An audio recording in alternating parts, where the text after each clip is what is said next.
last week on Awkward Conversations. Today on Awkward Conversations, we're confronting the often overlooked topics of mental health and drug prevention in our youth. I see kids being stressed from about everything from their grades to their friendship issues to what they're going to wear on Saturday or who they're hanging out with, what to do. And they're dealing with things that a lot of us didn't deal with, like social media. I think it's really important for us as adults, for parents, as therapists, to really work with kids to help them to identify what their triggers are, what the stresses they're experiencing are, and really come up with plans for how do we cope with stress, right? It's just kind of normalizing the conversations around substance use, around mental health. You don't want to come from kind of a punitive place or telling kids, like, don't do this. We know that doesn't work. But just having conversations and, hey, what have you been looking at? Or they might bring things up to you or what they've seen in movies, social media, all of that, just kind of using that as a platform to have short discussions, but making it part of what you do, what you might do daily with your kids. Right. Amy, what are your thoughts on this? Yeah, I always encourage parents to try to find some credible accounts too. So, and if your kids are on TikTok, it's good to have a TikTok account just so you know what kind of information is out there, even if it's not something you're particularly interested in. But to do a little research on your own and find maybe an organization, a therapist, somebody that you trust is giving out good information, and talk to your kids about the potential of following that. Statistically, studies have found something like 80% of the mental health information on TikTok is not healthy advice. So you want to make sure that we're countering that with some information from a professional who can give kids accurate advice and give them information that we want them to follow. So I think just making sure that we know what kids are doing, giving them some guidance on who they should follow or strategies for how they might determine if something is accurate or not, and just making sure that they're educated about media in general, that there are a lot of things that get overblown and headlines that are exaggerated and things that can take a serious toll on their mental health. Absolutely. And we have a great episode that talks about social media and mental health with kids. We have one in season 2, and we have one in season 3 of Awkward Conversations. So it's another great resource. And one of the things I also like to talk about, which I know I have struggled with, is demonstrating that unconditional love with teens, particularly when teens are struggling with mental health, particularly when they are struggling with anxiety, depression, stress. I know I am not at my best when I am dealing with that. I know I am not easy to probably be around or to have a conversation with. I know that I tend to lash out. And, teens have strong emotions anyway. Everything it's the first time they're feeling things. It's big feelings. It's all of this. What are some tips that parents can do when having these conversations to avoid the pitfalls of maybe taking some of their kids' things that are said to them personally and feeling like they are, the responsible for either for their children's feelings or that their children are, lashing out at them, and that screaming back doesn't create that good conversation. It doesn't create bond. What are some ways that parents can really work on that unconditional love and judgment-free parenting when they're dealing with kids who are obviously struggling with some mental health issues?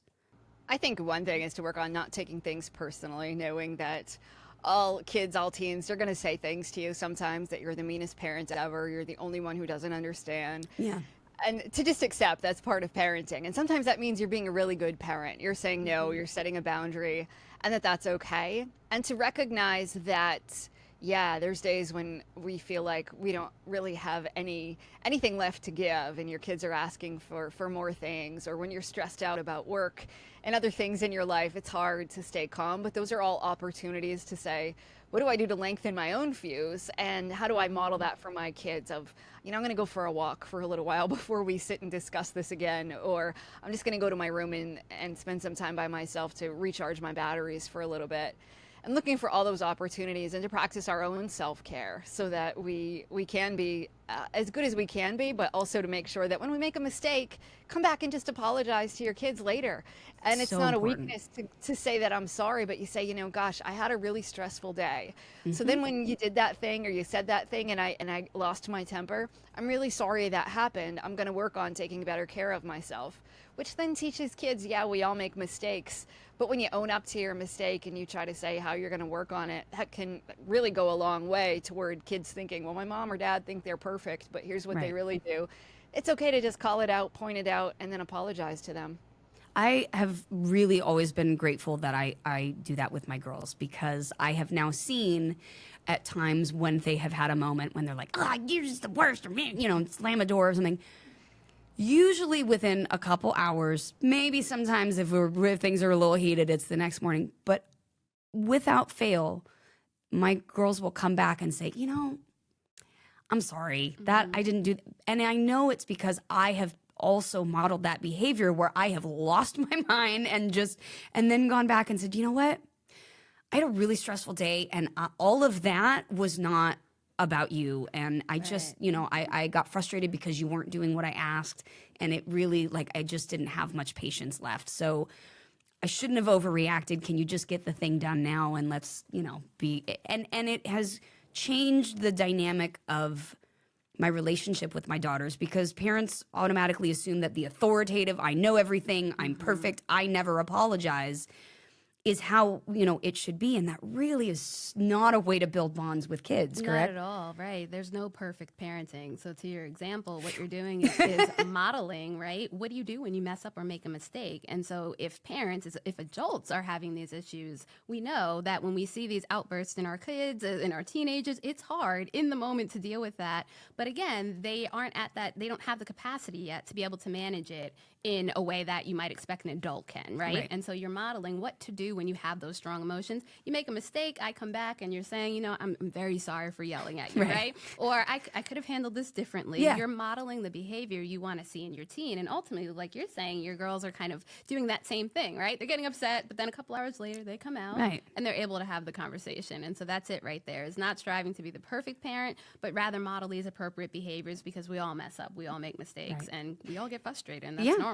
And also showing your kids how to, you know what, sometimes you get upset at things and big feelings are okay, and then you do your best and make it right if you took it out on other people. And I'm so grateful that, like you said, there's no perfect parent, but every once in a while I hear that I'm doing something like, okay, good. So if you're hearing this out there, parents, and you do maybe one or two things that we've talked about, good job. There is no perfect parent. Exactly. There's just a present parent. And we talk about this on the show all the time, that it's the bonds, the relationships, the conversations, and the listening, which can be really hard for parents, right? We are so used to being the let me explain, let me tell you. And once kids start getting a little bit older, it really is more let me listen to you, 2 ears, one mouth for a reason. But it's hard. It's hard to listen to our kids' emotions and pain without wanting to solve it, fix it. What are some great ways that parents can work on some of that, like reflective listening and things like that, when their kids are coming to them with problems and stress?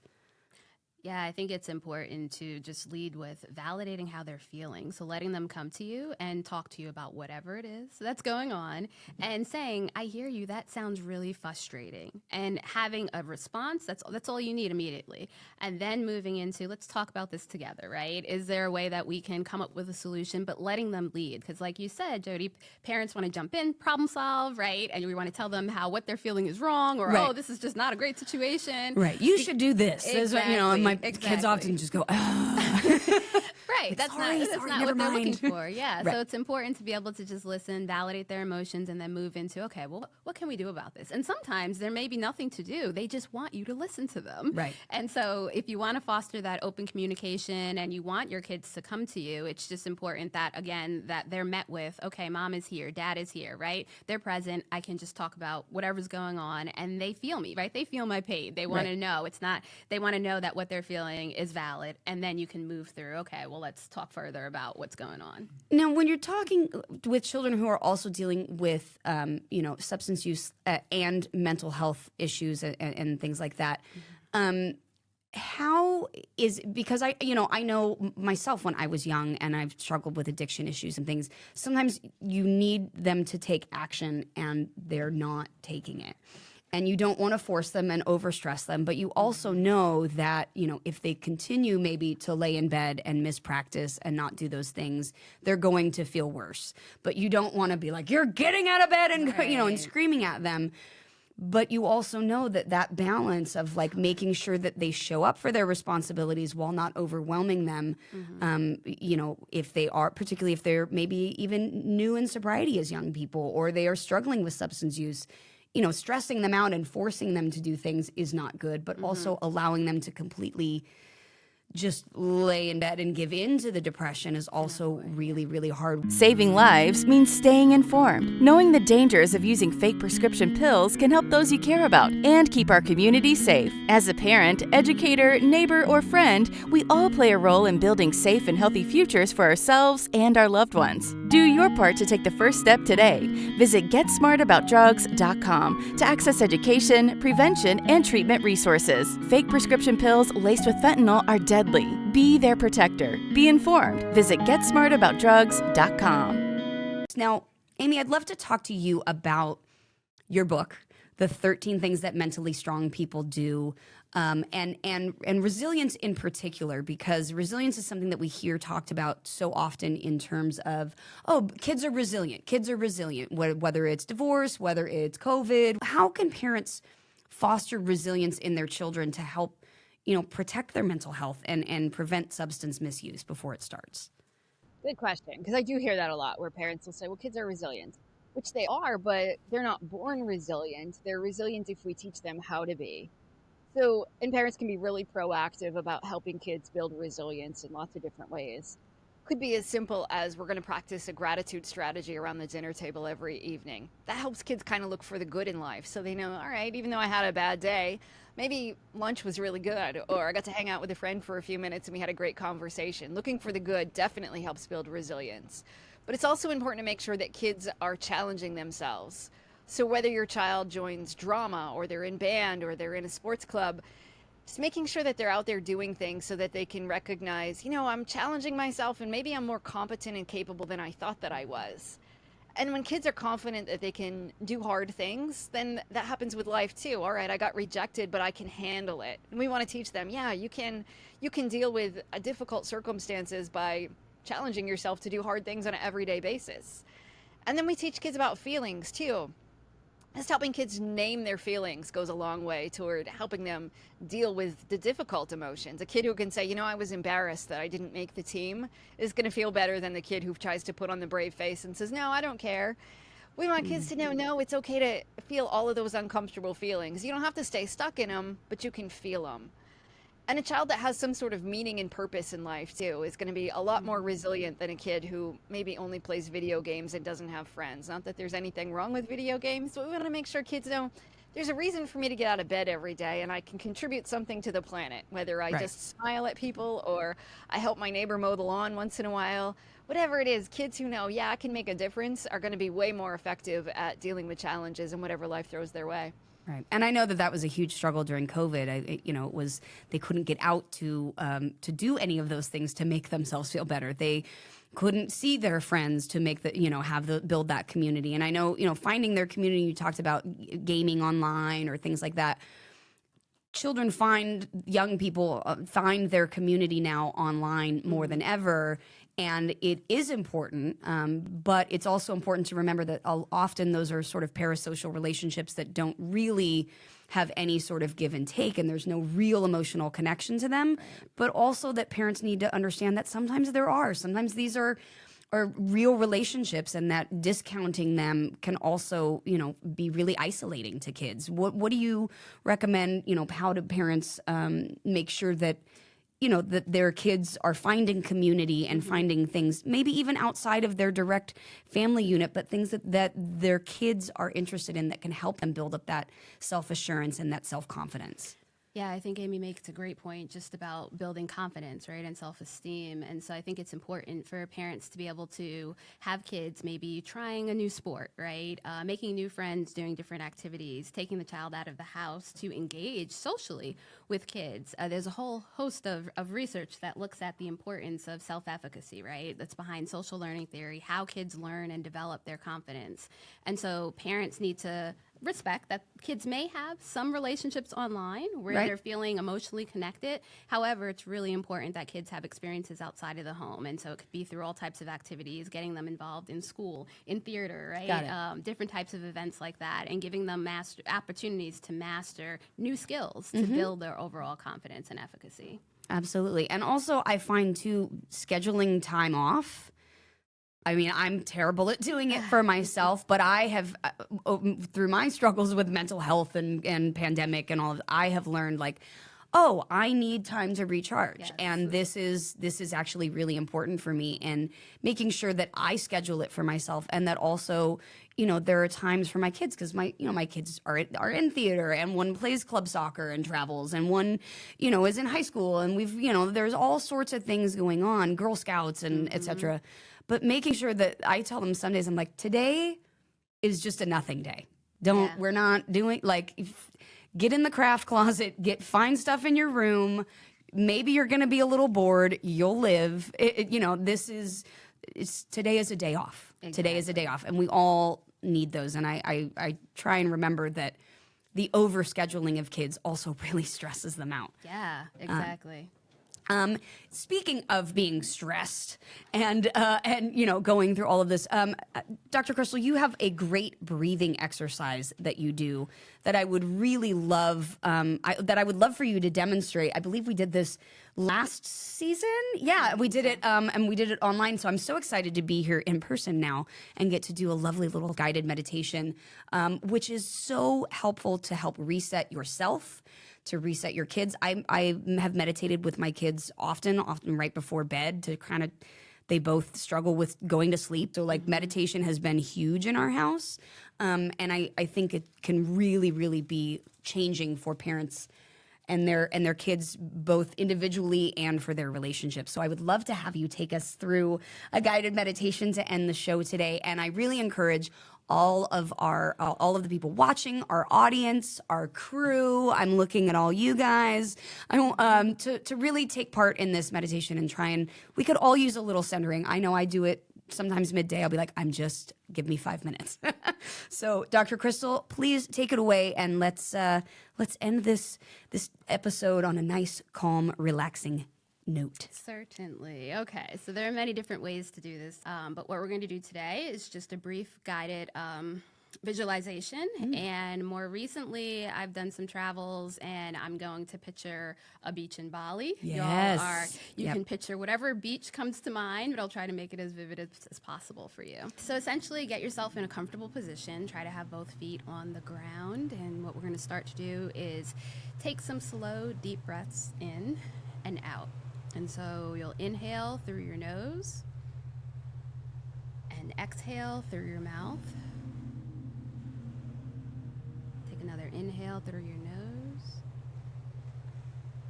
and exhale through your mouth. And as you're doing this, bring your attention to your breath. Bring your attention to the air that's flowing through your nose. Inhale and exhale through your mouth. And now as you're breathing at the slow pace, bring yourself to a beautiful beach. So we're going to picture ourselves walking on the beach right now. Inhale,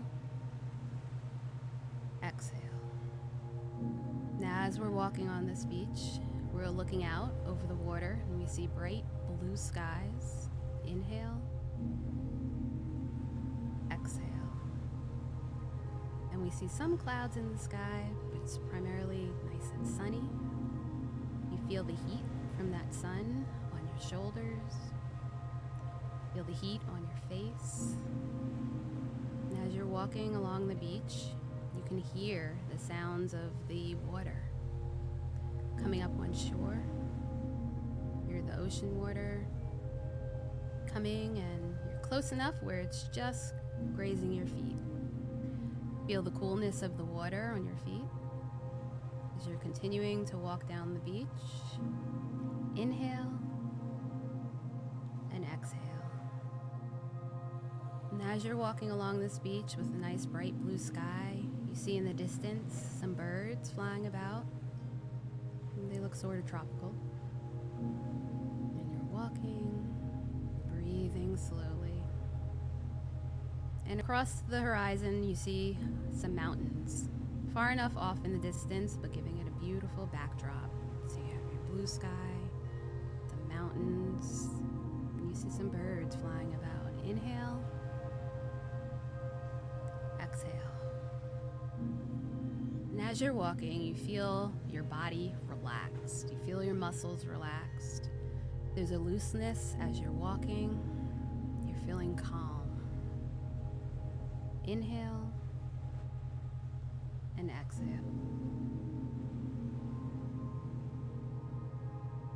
As long as possible. Inhale and exhale.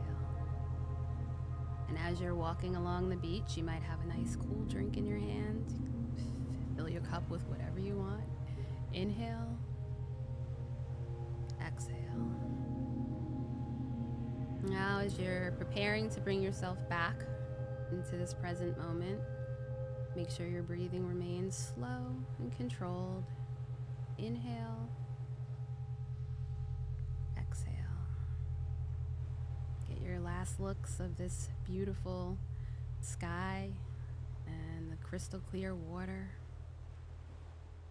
Inhale, exhale. And now when you feel ready, you're going to start to open your eyes and bring yourself back into the room. Inhale again. Exhale. And once you open your eyes, pay attention to how light your body feels. Your muscles should be relaxed.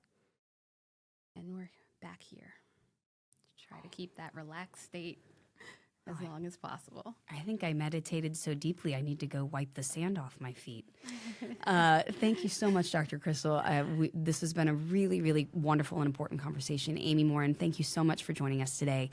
Thank you so much for having me here as well. Amy, I would love to give you a chance to talk about your books. I know there's a series of them. There's workbooks, all of this. Please tell parents and caregivers what is out there for them to read, both for themselves and for their young people. Sure. I have a series of 5 books on mental strength, starting with 13 Things Mentally Strong People Don't Do. There's also a parenting book called 13 Things Mentally Strong Parents Don't Do. And we have a book for kids. It's appropriate for tweens and teens, and it's called 13 Things Strong Kids Do. And in addition to that, I also have a podcast called Mentally Stronger with therapist Amy Morin, where we offer mental strength tips every single week. Fantastic. And again, those links will all be in the show notes. I am going to be purchasing some of those books and studying up. I'm looking for all the help I can get. And remember, at the base of all of this is conversations, then normalizing those awkward conversations and keeping those relationships and those bonds strong. So thank you for joining us today on another episode of Awkward Conversations. We are out of time, everyone, but please join us next week for another awkward conversation. Today on Awkward Conversations, we're looking at this campaign that was created to honor the memory of slain DEA agent Enrique Kiki Camarena. If I touched one child, then my mission in speaking to different schools all these years has been accomplished. We've had several kids that from elementary school that have participated in the Red Ribbon Week programs that are now going to college and have remained drug-free. As a Gen Z, social media is so vulnerable. So we at NFP continue to provide those resources. Make sure to check out getsmartaboutdrugs.com. Parents, caregivers, you can find so many resources of great information there about how to talk to your kids and make these conversations a little less awkward. A huge thank you to the Elks DAP, which is the largest all-volunteer nationwide drug awareness program, and also a huge thanks to the DEA for their outreach program and for making this possible.